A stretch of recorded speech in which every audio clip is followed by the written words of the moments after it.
Ladies and gentlemen, welcome to Cheltex Multimedia live streaming to you on this 20th day of January 2021. And quite an historic day, as we know, India won yesterday, and it's been celebrations all around, and it is wonderful to see that everyone's on the same path. For once, people are not fighting each other over little things, but they're all praising the win that India had, and very well deserved as well. We will look at that in a bit detail later on, but right now let's take a look at what's happening out there with the weather. With that, let's welcome Dilraj Taylor. Good morning everyone. Weather forecast for the rest of today is maximum 27 degree. Brisbane area is partly cloudy with medium chance of showers. Wind southerly 15 to 25 km per hour, turning southeasterly 15 to 25 km per hour in the morning. Fire danger is low to moderate. Sun protection is recommended till 10 past 4 and UV index is predicted to reach 13, that is extreme. Till tomorrow, stay safe and enjoy the rest of your day.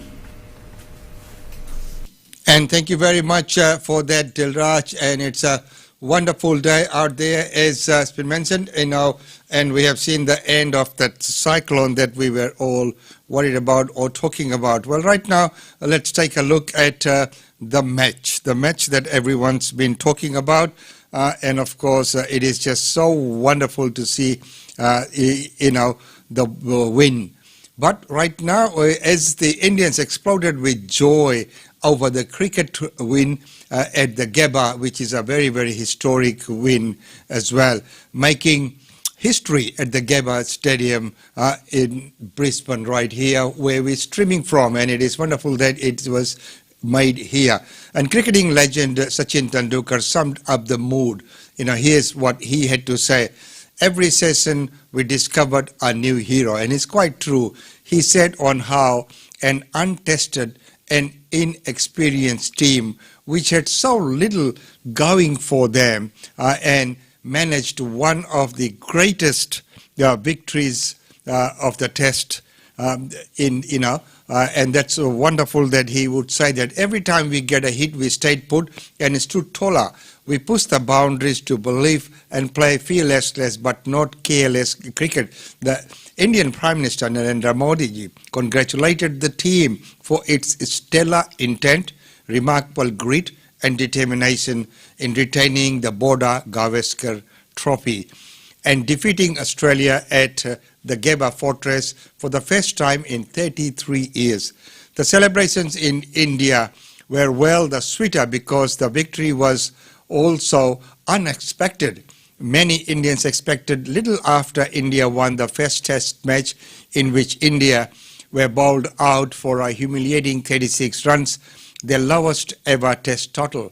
Any comeback from that rout would have been on an epic scale, but the Australian team were at full strength in the contrast, and the belated Indian side had numerous top bowlers missing. Many players were playing a test match for the first time and were beset by injuries. For sport journalist Jaideep Basu, the very fact that India triumphed despite having nothing going for it proved a coming of age, not only for several players such as Mohammad Siraj and Chesteshwar Purja, but for Indian cricket itself.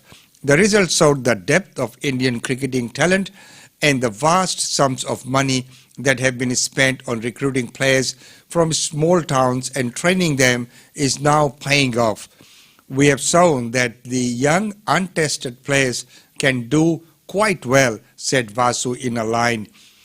Many writers spoke on how the boy has become a man, with reference to Siraj and Washington Sundar, and how the former had overcome the wards. His father was an auto rickshaw driver to play for India.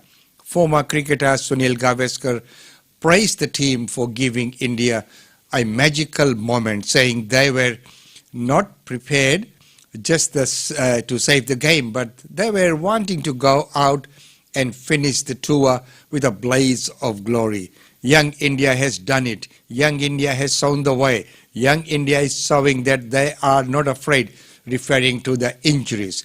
several head blows and a bent finger suffered by Pujara. And he also said that he put his body on the line for Indian cricket, while many Indians saw their team's victory as a simple result of a stunning display of character and skills. Others called it poetic justice for Australian complacency. India has many players injured, but what has injured more has been the Australian arrogance and pride, tweeted former cricketer Virendra Sehwag. The Zaib, this is what was written, that after the match in Sydney, that see you at the Gabba. And Ravichandran Ashwin on the final day of the set, he tweeted that, yes, Mr. Payne, we are here and we have seen you. Ashwin's wife Preeti also had to see her husband play despite bad back pain and settled for on Twitter a hoo-ha. Yes, and so, even after saying what they had to say, they did. Now, for the trophy presentation session, said a lot about the character of Rahane. He did not draw attention to himself, but passed the glory of the victory to the entire team. Upon collecting the trophy, he asked Natarajan to hold for the victory celebrations, and that for the team photo, Natarajan's role was there for bowling to batsmen during net session. Later got drafted into the test side. He missed attending his child's birthday. At the end of the victory speech, he handed an autographed T-shirt to the whole Indian team to Nathan Lyon, who was celebrating 100th test match appearance. It is important to celebrate others' milestone. One of the key answers when asked, Rahane said they did not dwell on the 36 runs in the second innings of the first test, but decided to move on. That requires some character. If you look at the team photo, Rahane is on the corner of the photo. So well done. And of course, we know that the whole team did very well. And tomorrow we have Satish Rajendran back in.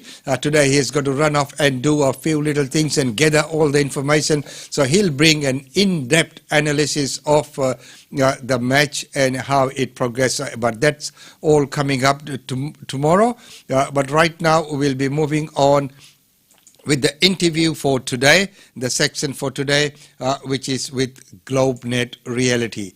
And so with that, we will have GlobeNet Reality, the weekly segment coming right up. And after that, we will go into what of the news that is left to be done.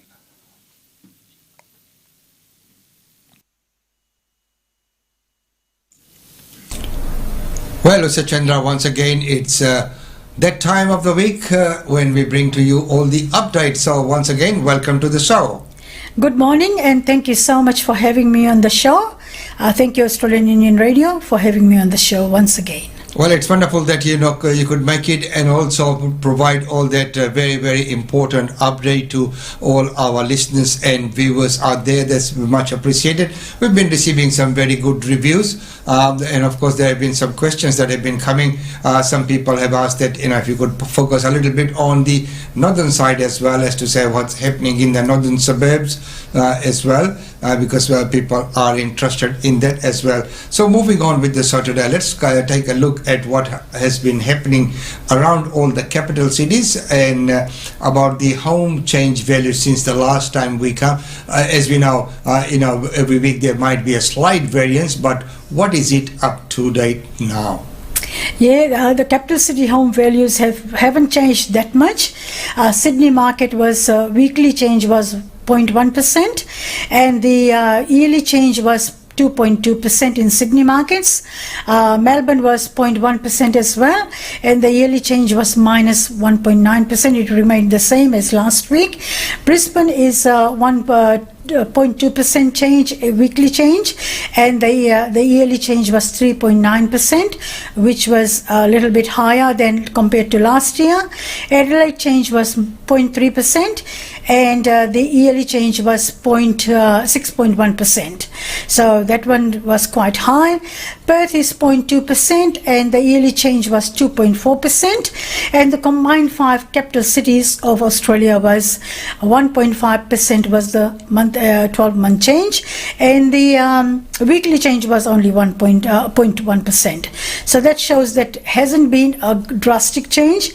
It's just a slight change in the market values. But the good point to note there is that combined capitals, all 5 capitals, even though there's been a slight improvement, they've all gone up except for Melbourne, which went back on the yearly change as 1.9. And what would be the reasons there? Still, I think the people are more cautious in buying properties because of the COVID, and a lot of people haven't got the jobs. They're still on job seeker, and they're not sure what's happening after this job seeker payments finish. Which is tipped to be finishing in March. And of course, the big pandemic has had that effect as well. The extended period of the lockdown there as well. Well, in real estate, people always mention that, you are listing rich. So what's happening listing wise? Which city has most of the listings? And let's see, let's go through that graph. So, if you could give us an update on capital city properties listed for sale. Yeah, capital cities, Sydney had 2,336 listings. They are the new listings, compared to Melbourne had 1,000 more new listings. That shows that there's many more properties coming on the market in Melbourne. Brisbane was 1,886 listings, new listings. Adelaide was 851 new listings. Perth was 1,921, whereas Hobart was only 164 new listings. Darwin is still very down, 63 new listings. Canberra was 246 new listings. So the combined capital cities, there was 10,816 new listings that have come on the market. Like compared to the 12 months, Sydney was minus, the total listings combined 12 months was 12,446 number of listings, and it was down by minus 13.8%. Melbourne was combined listings was total listings was 19,001, and it was 12.4% higher listings. Brisbane was 13,167, minus 29.6%. Adelaide was 4,596, which was minus 36.5%. Perth was 12,253 new listings and minus 30.6%.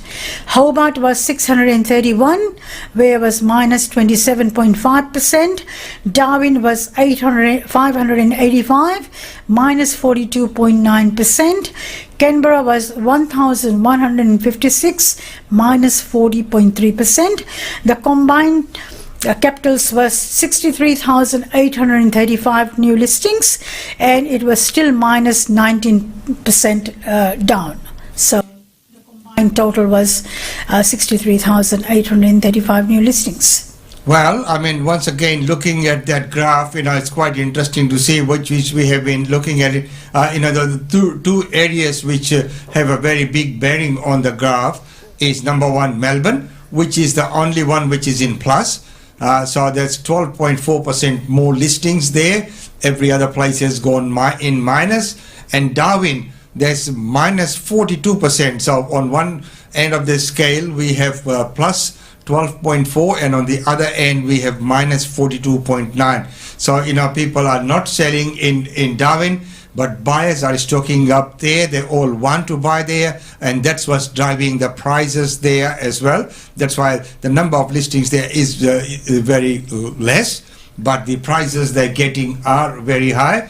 Whereas in Melbourne, which is the only place where it's gone into plus, so it's 12.4% more listings than all other places, compared to the same time last year.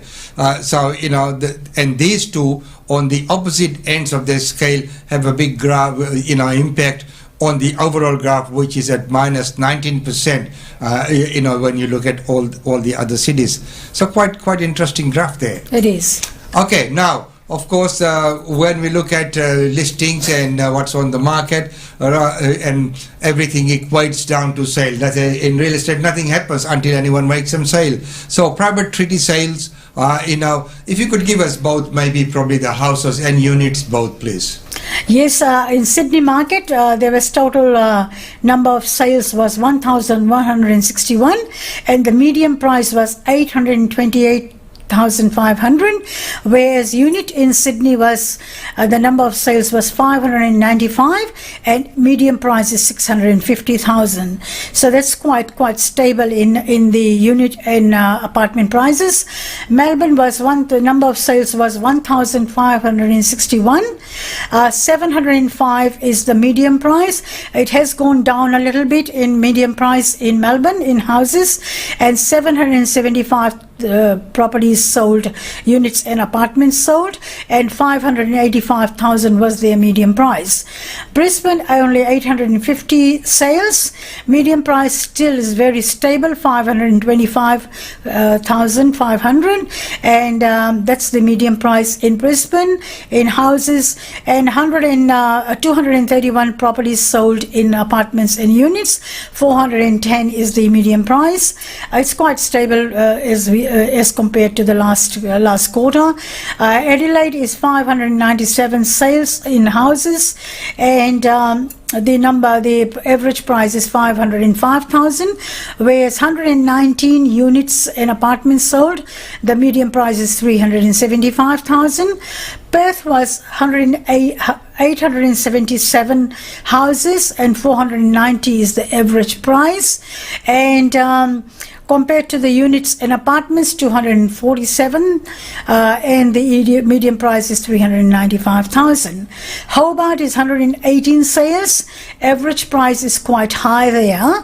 It's 566,000 in houses, and 35 units in apartments. 420 is the average price. So compared to Brisbane, their median price is quite high in Hobart. Looking at Darwin, 62 sales, 560,000 is the median price. The price is quite high there. 22 apartments, whereas 299 is the unit price. Canberra was only 64 sales, and average price is 750, and 73 apartments and townhouses, 510 is the median price.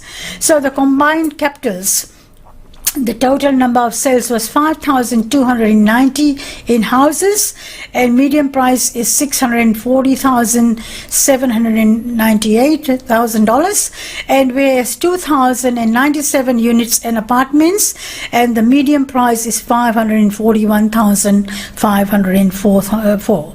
And so it shows that the markets, the property prices are quite stable, apart from Melbourne is down. Last quarter was 785, and now it's 700.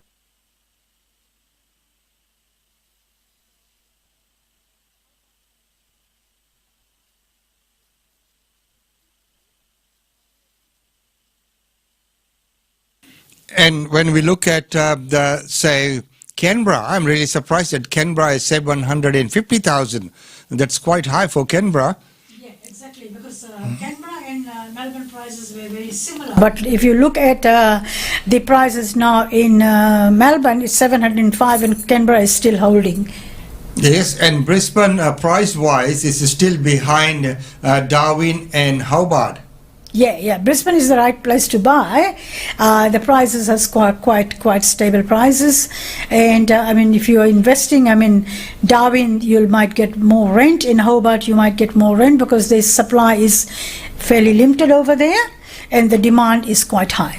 Well, if you look at the number of sales and everything that's happening there, that is not a normal market. So it's very volatile. Anything could happen. When you look at, the way it is now. Now is what's, happening there, but, that could change. So you need to look at probably the strong and stable ones rather than a speculative area. So it's quite interesting to see the graph, and of course looking at the unit prices, they're still not too far behind. They're still less than the houses, of course, and obviously, but still they are creeping up a little bit, aren't they? Yes, they are, and as you mentioned, that we have to look for investment. You have to look at long term, not short term gain, long term. Where you have better the capital growth as well, and of course looking at the yield as well. Yep. Exactly. Yeah. Okay, so now moving on, if you look at the medium time on the market and medium vendor discounting results, meaning, okay, so where are the vendors reducing their listing prices and how much are they reducing them by? So that would be an indication of what's happening in the market, whether to receive or to achieve a sale, are the vendors actually discounting, and how long are they being on the market? Yes, the capital cities, the medium price, medium time on the market in Sydney is 38 days. So the vendors are discounting minus 2.1%, whereas Melbourne, the properties are not for too long, it's only 39 days, and minus 2.2% is the discount the vendors are giving discount. Brisbane is 54 days. I can't just believe that, because we listing some properties and they're selling within less than 24 hours. So 54 days, maybe those properties The are average, very over. I think they're talking about the average thing. Yeah, they are talking about the average, but average price for Brisbane is quite high. It's minus, and the vendors are only discounting minus 2.3%. Adelaide is 41 days, minus 2.1%, and Perth is 52 days, minus 2.3%. Hobart is 34 days. It's not applicable because I think their properties are very limited properties and they're not applicable. Darwin is the same, 41 days and not applicable. Canberra is 41 days. That's surprising as well, and minus 3%. So, and looking at the unit medium time on the market, 58 days in Sydney. Melbourne is 46 days, and Sydney was minus 2.9%, whereas Melbourne was minus 2%. Brisbane is 74 days, minus 2.7%. Adelaide is 49 days, minus 3.5%. And Perth is 55 days, minus 2.4%. Hobart is 35 days, not applicable. Darwin is 56 days, not applicable. Canberra is 48 days, minus 1.8. Previously, the vendors were discounting between 5 to 10%. Now, you can see that there aren't too many discounts given by the sellers. So, it's quite interesting what you mentioned about, getting properties and listing, and then they sold very, very quickly. And when we look at this graph, and when you have just reported that on Brisbane, the medium time on market is 54 days for houses, and medium time on the market is 74 days for units. Yeah. So it would differ from agency to agency. Obviously, if they have the right agency and the right area, then they sell very quickly, as is the case with your agency and your area. And so when we look at this graph, this would have been done on an average. So I think you would be an above average agency. Exactly, yeah. We have been in the trading area for over 32 years, so people know us, and experience does make a big difference. Experience in negotiation is extremely important. So yeah, that's why our area is quite good. Boondall is a very thriving suburb, a lot of demand to buy in Boondall Tigam area. As we showed in the graph last quarter, that the highest growth is in Brisbane. In Brisbane is in Tigam and Boondall. So experience does count, and getting the right properties on the market and getting it at the right price. Well, getting it at the right price is, of course, the key. And as you have mentioned that Bundal and Taigam, even in the PRD reports, they were identified as hotspots as well. That not hotspot in terms of COVID-19, No. but hotspot in terms of properties Exactly. for sale, and that is quite evident now that we have reported, and we have been reporting that constantly, that there's not enough listings on the market, that as soon as they come, they are sold. And the vendors are not discounting as much as they used to in the LSB. Okay, right now, moving on, let's talk about some of your properties that you do have on the market right now. So what would you say is the property of the week? Property of the week, I just listed that one on Friday last week, and it is in Chermside, and it's on 814 square meter block on 2 lots. It's close to everything. It's just an amazing property on 2 lots. The house is basically on 1 lot, and I just put it on the market yesterday at about 10 o'clock. We put on the market. We have got multiple offers on that property. We are marketing it offers over 900, and we have already got 2 offers over 900, and I'm negotiating a contract this morning with the sellers. So if anybody has got properties in Chermside or Waiver Heights or any other areas of northern suburb, please give me a call, because I've got multiple buyers waiting to buy in the area. This property which I was just saying about, it's at 410 Rowdy Road. It's amazing property which I sold in 2000 to the current owners. So after 21 years, they have come back to me to sell the property. They're extremely happy with the results so far. We are getting multiple offers, and actually I'm doing a building inspection tomorrow on that property at 9 o'clock in the morning.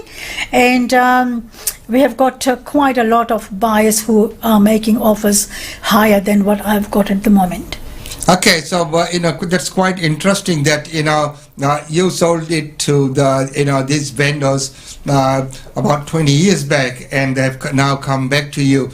So just a little bit about your agency, because you've been in that area for such a long time, being the longest established agency in the area. So could you tell us about some of the people that you have dealt with in the generations? Yes, actually, I will tell you one client, which is Follow-on Transport. They have been dealing with me since 1991, and they have bought and sold multiple properties. I manage their properties, and their sons, the 3 sons, have bought and sold through me, and I manage their properties as well. Like that, I have dealt with grandmas and parents, and now the grandchildren are buying and selling through me. Actually, one of our neighbors, the first neighbor in Brisbane, they have bought, mum and dad have bought and sold multiple properties through me, and the children have bought properties through me as well. So hopefully their children will buy as well if I'm still working. So I'm getting a lot of repeated clients, which is the word of mouth. And if you do a good deal, if you treat people like you would like to be treated yourself, people will come back to you and do the business. And always honesty is the best policy.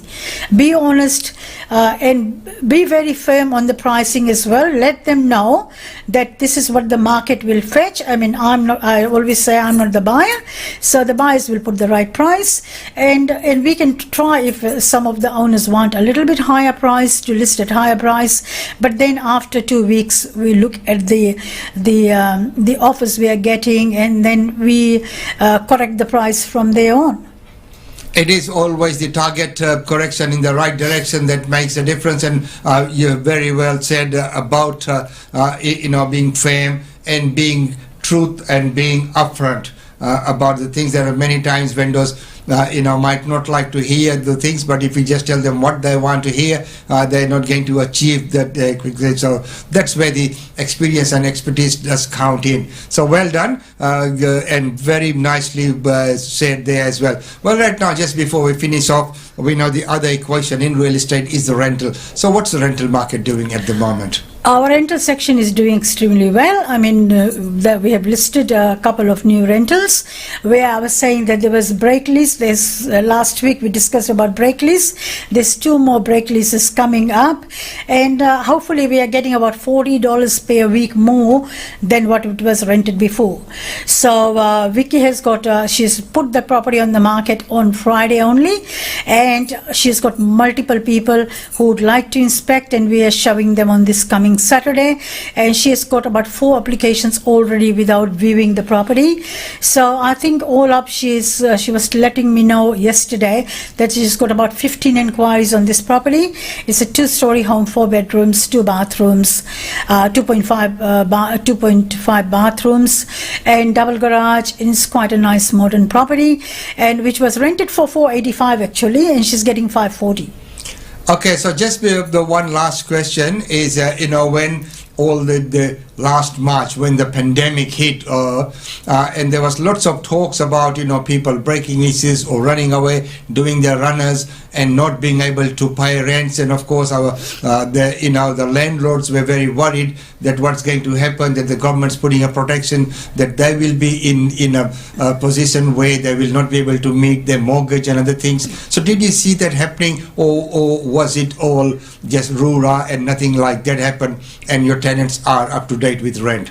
We had couple of tenants who had genuine concerns and genuine reasons for deferring their rent payment, and we did talk to, I think, about 4 or 5 of our landlords, and they discounted $100 a week straight away for these tenants, and they're all back on track. I mean, the owners were very good. I mean, we have got extremely good landlords. They're very understanding, and they care about for their tenants as well. And so I think about 4 or 5 of our landlords discounted the price, and all our tenants are back on track. So we don't have that much issues. We've got one tenant which is still struggling, but the owner has given them a little bit more grace period. That's wonderful, good to know, because, the way the talks were happening, it was going to be a big doom and gloom, and, all the landlords would be, out of pocket, and they will have all these kinds of problems. But as we know, people need a roof over their head, and with the JobKeeper and everything coming in, so generally, your tenants have been able to keep up to date. So in real estate, in the rental section, the rent arrears and the maintenance up to date with the inspections. So how did you go with all the inspections during this COVID time? We had a couple of tenants who did their own inspections, actually sent it through their videos, through their phone about the routine inspections. Most of them we had to defer the inspections because of COVID period, and we didn't want our tenants or our staff to go there. So we are back on track on our routine inspections, and so we have started again from end of this month. We are starting back onto their zone inspections.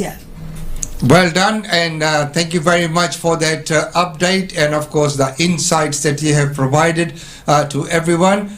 We hopefully will see you next week and see what updates we have then. Thank you so much for having me. Have a great day. And ladies and gentlemen, that's the weekly update of real estate with Usha Chandra of GlobeNet Realty. Well, right now, even though we've had the session with GlobeNet Realty, is property market set for a boom? Here's a report by ABC. There have been housing booms before, usually with lower interest rates, but never in Australia's history have they been this low. The cash rate is now just 0.1%. In documents first reported by 9 newspapers, the central bank looked at the effect of such low rates now and into the future. Driving much of this shift is a big change in the property market. Older Australians trying to lock in a return they can live on are investing in property instead of putting money in the bank. That's producing a big shift in lending for housing. The new investors are cash rich and many don't need to borrow. Instead, the new boom in housing credit growth comes from owner-occupiers, particularly first home buyers. The RBA expects house prices to go up, and they could boom by as much as 30% over 3 years, although the bank says it will crack down on lending standards if it leaves borrowers in too much debt. Danielle Wood is the Chief Executive of the Grattan Institute. Danielle Wood, do you agree with the Reserve Bank's assessment of the property outlook? The RBA's research shows that historically a 1% fall in the cash rate, if it's temporary, will boost house prices by about 10%. There's obviously a range of factors at play here, but it's probably in around the right ballpark. What factors are at play this time that are different from previous occasions when the market has moved? Well, what we know this time is we are in the middle of a pandemic-induced recession. There's a number of downside risks, most particularly the health outlook. If we see another wave of the virus, that's clearly going to impact on the economy and demand for lending. There's also the fact that international borders are closed, so our very strong immigration program has historically been supporting house price demand. I think realistically we're probably not going to see a return to anything like business as usual for immigration and population growth, probably until the start of 2022. That suggests very different dynamics, doesn't it, for the property market? You don't have high immigration, as you mentioned, and now you've got this group of older investors who are cash rich. They're not investing for negatively geared investment returns. It does point to really different pressures on the market in the next 2 or 3 years, doesn't it? That's right, but on the other hand, we're seeing very strong growth in lending among first home buyers. Some of those who, the ones that haven't lost their jobs during COVID, that have had their incomes hold up, they've actually found it easier to save during the pandemic because a lot of those discretionary spending options are out the door. And at the same time, that reduction in the cash rate very significantly increases their capacity to borrow. And, as those buyers return to the market, that's really where we see that upward price pressure over the next year. And is it also a bit safer for the banks if you've got owner-occupiers getting into the market, as you mentioned, and fewer people being really heavily geared in the investment sector of the market? That's right, and the Reserve Bank's obviously watching this quite closely. Their note makes clear they are worried about an outbreak of risky lending. So through the Financial Council of Regulators, they're watching things like those loan-to-value ratios. They don't seem to be worried just yet, although they do point to the fact that the New Zealand government's about to impose some new lending controls to deal with risky lending. So it's very clear they're keeping a close eye on the situation here. Danielle Wood, thanks for your time tonight. Thanks. GlobeNet Realty. GlobeNet Realty has been the longest established, trusted and respected agency in its trade area. Washa Chandra, Director of GlobeNet Realty, provides honest and ethical service to her customers. If you are thinking of investing in Brisbane real estate market, or if you are seeking professional property management, then you should contact Usha Chandra today on landline 3865 4466 or mobile 0419 775 416. And for further updates, log on to our website www.globenetraltor.com.au. GlobeNet Realty is your own local real estate agency. Situated at Shop 52281 Sandgate Road, Boondall. GlobeNet Realty. Real estate is our world.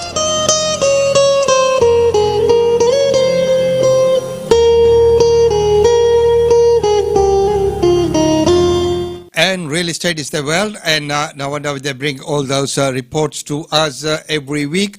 And if you look at that report by ABC, that just backs what's been said on the show with the GlobeNet Realty segment there. Well, right now it's time to look at some of the broader news. And our borders still remain closed, and who knows up till when, as per this report. A working holiday in a winter wonderland. Jack Keep left Australia's shores a year ago in pursuit of the powdered slopes of Canada. It has had its good times, but at the moment it's like a nightmare. When COVID hit, Jack's visa fell through. He's now relying on his mum for support while he tries to get home. It's very frustrating for a mother in this situation. Nearly 500,000 Australians have managed to return since March, when international borders began to close. But there are still 38,000 who've told DFAT they're desperate to come home. A mutant strain of COVID-19 has seen the states slash the number of international arrivals from 6,500 a week to just over 4,000. As a result, major airlines are now suspending services to Australia. Japan's ANA, the latest to cancel flights, including Jack's. I think he's in shock at the moment, and so am I. You know, we just can't believe what's going on. Unfortunately, I think international borders changes are probably going to be one of the last things that change rather than the first. Australia's border is likely to remain closed for most, if not all, of this year, even with a vaccine rollout. While the policy's been crucial to the success of managing COVID-19, the economic impact has been devastating. The tourism industry is pleading with the Morrison government for help, warning thousands of operators are on the brink of collapse. That is going to mean an extended version of something that looks, sounds, walks and talks like JobKeeper. We'll assess those things as we go forward, as we have up until this time. I need a holiday. For now, their only salvation is domestic tourism, but that's being hampered by snap border closures. People are reluctant to book, reluctant to go places. Crushing confidence and holding back the nation's economic recovery. Jane Norman, ABC News, Canberra. And holding back the nation's economic and recovery. Well, right now it is what it is, but one of the things is that the northern beaches have now been cleared of the quarantine measures. Here's that report. From 3 p.m. today, the Northern Beaches local government area will be removed from the list of COVID-19 affected local government areas in Sydney. This reflects the improved situation in that local government area. So what this means is that people currently in quarantine from the ACT who've been in the Northern Beaches will no longer be required to quarantine.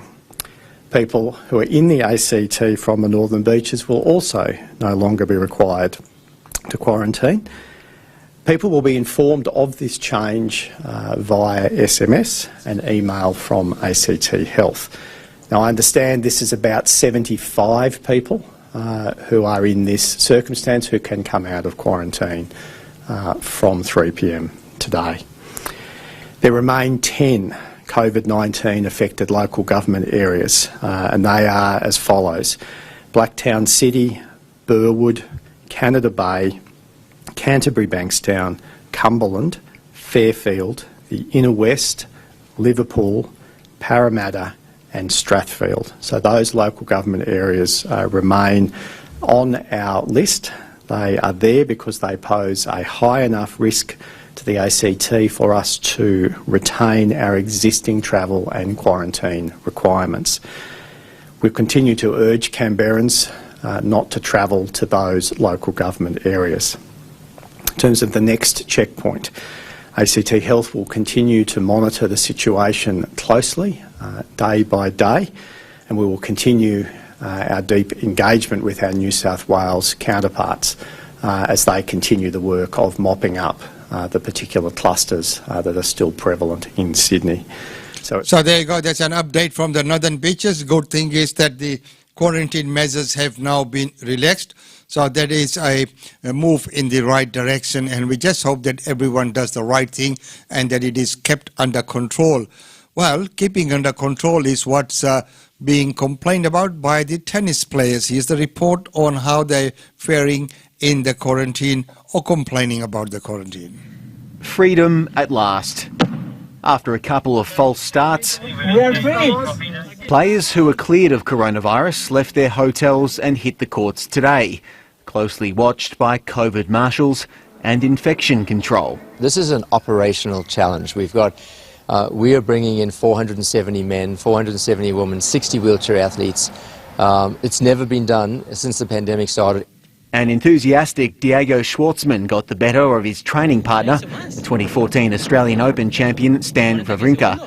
Amid ongoing protest about quarantine conditions, tennis officials held a conference call with around 500 players last night and say most of them are on board.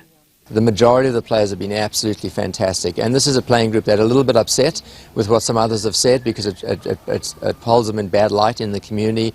Nick Kyrgios didn't hold back, calling Novak Djokovic a tool, after he reportedly called for players to be given access to private houses with tennis courts. But still, the loud minority continued to gripe. It looks like you're in prison, huh? It's the same.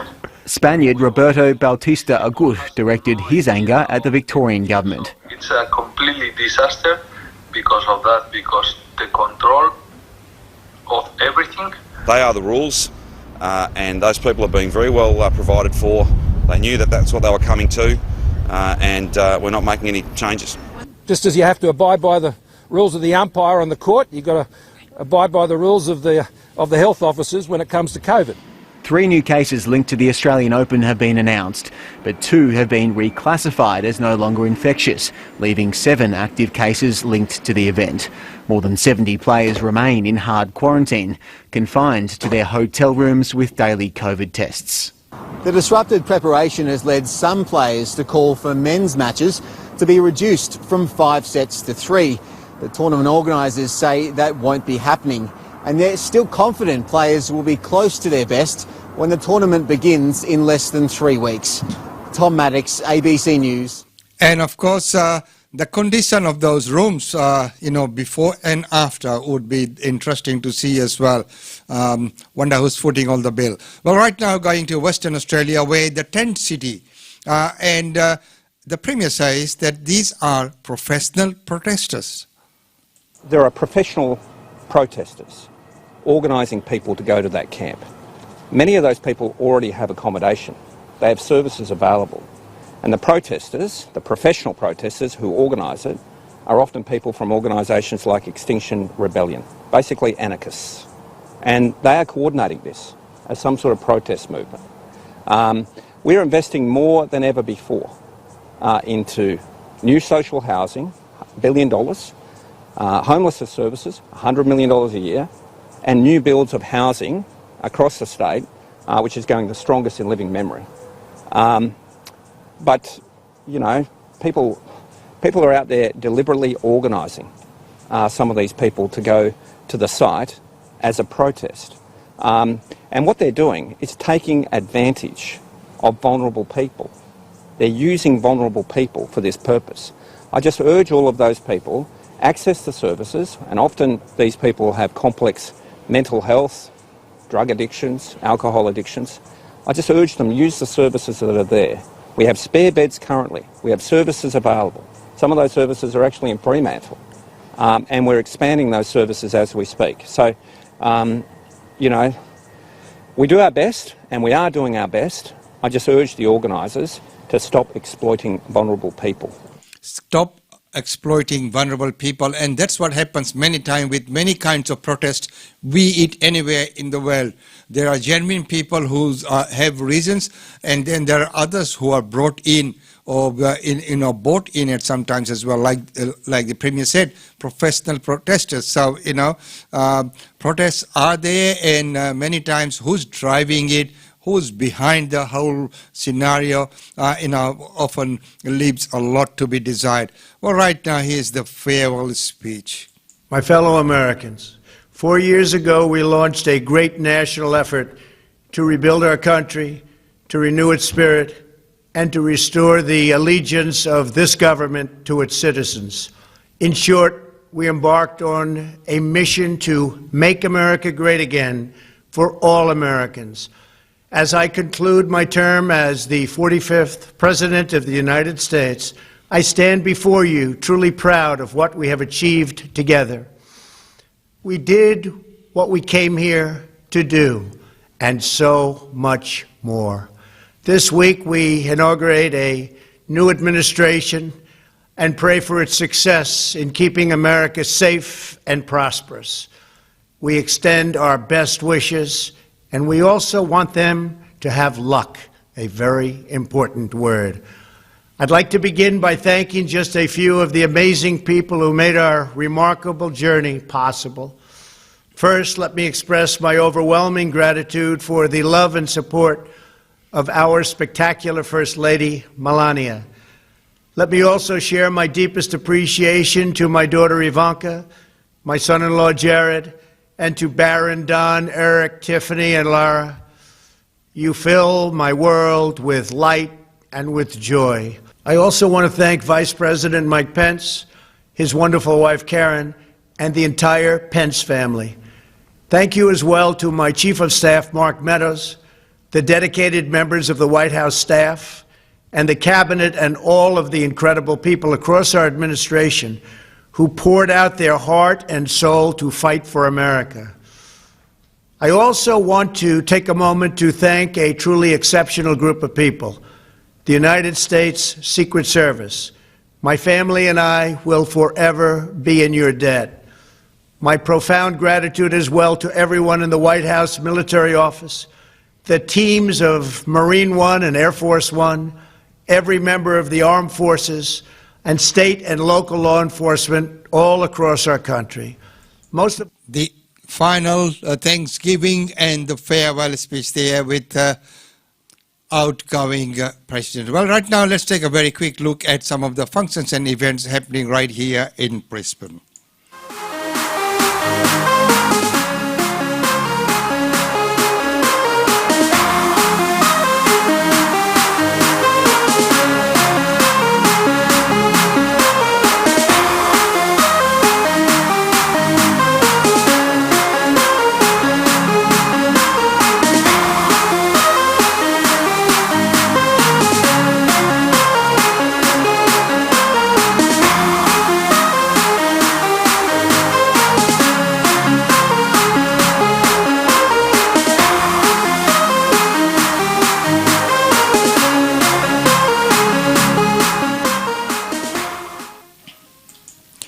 Well, ladies and gentlemen, that's all we have for today. It's been wonderful having your company as usual. It's always so good to see you. And please do share our news feed with your friends and recommend that to other people as well. Do like and share. And it's mainly informative sessions that we have. And don't forget that tomorrow, Satish Rajendran will be joining in with that analysis of the match. He's putting together some notes and everything, working on it today. Overwhelmed, of course, everyone is very, very happy. And as I said in the very beginning, for once it is wonderful to see that everyone's coming together and everyone's in a happy mood. Everyone's congratulating each other and the team and how well the team's done. And for once, everyone's looking at India as a whole. Cricket has combined everyone. It has put aside all the little fights that people normally have over language, over region, over religion, and all those things put aside. This is what has been demonstrated, the unity of all together, everyone together, everyone combined, everyone counts, everyone together makes India. Until tomorrow, it's goodbye from me. Enjoy the rest of the day, and most importantly, remain safe.